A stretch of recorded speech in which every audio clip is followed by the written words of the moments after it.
Grafik dizayn sahəsini öyrənməsinlərdən ya şu öyrəniş davamında şu kritika fikirlər bolğan, lakin mən bu fikirləri inab etəmin, özümü, iş fəaliyyətimi, hərəkətimi toxtatmayın işləgənmən. Bu nəsə başda qiyin boladı, lakin köpləb proyektlər və işləri bitirgəndən keyin, öz əgələrini tapşırğandan keyin axırda həmməsi yaxşı və zor boladı.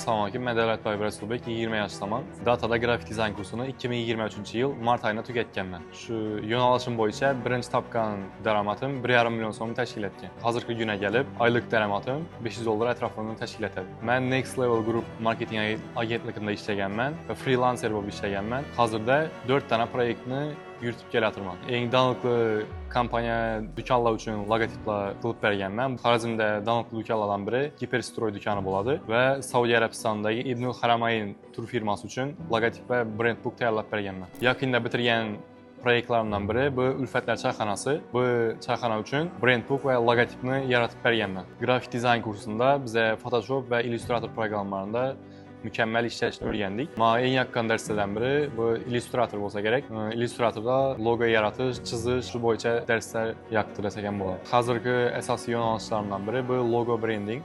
İşdəki qiyinçılıqlardan biri bu onlayn boladı. Məsələn, micaz naun xaxlab durdu, dizayn xaxlab durdu. Şunu yaxşı düşünməsi ya şuna oxşar nərsələr oluşu mümkün. Bu nəsə başda qiyin boladı, lakin keyinçəlik yox alışdım başlaydı. Köpləb proyektlər və işlərini bitirgəndən keyin, öz əgələrini tapşırğandan keyin micaz və dizayner düşünüb işləşdim başlaydı.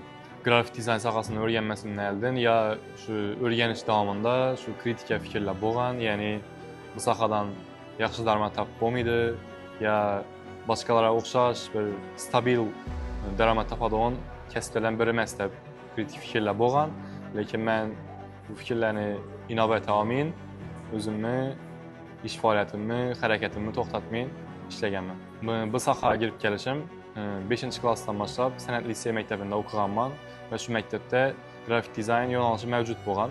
Lakin unçəli yaxşı öyrətilməyən başqa oluşu mümkün, lakin şu qızıqışıma səbəb bolğan. Bu məktəbi bitirgənimdən keyin mən datada qrafik dizayn kursunu oxuğanman, şöyle öyrəngənmən, bilim ağanman. Başqalara özünə işançını hərəkətdən toxtamaslıqdır. Nə fəqət dizaynerlərə, başqa zamanəvi kəsblər, ya ki başqa kəsblər olsun, hərəkətdən toxtamaslıq və özünə işanış. Axırda həmməsi yaxşı və zor boladı. Maqsadım şu xaricimdə dizayna bolğan düşüncəni rivajlandırış, konkurentlərini köpəytiriş, dizayn biznes üçün mühümlükünü adamlara ya biznes egələrinə düşündürüb bəriş.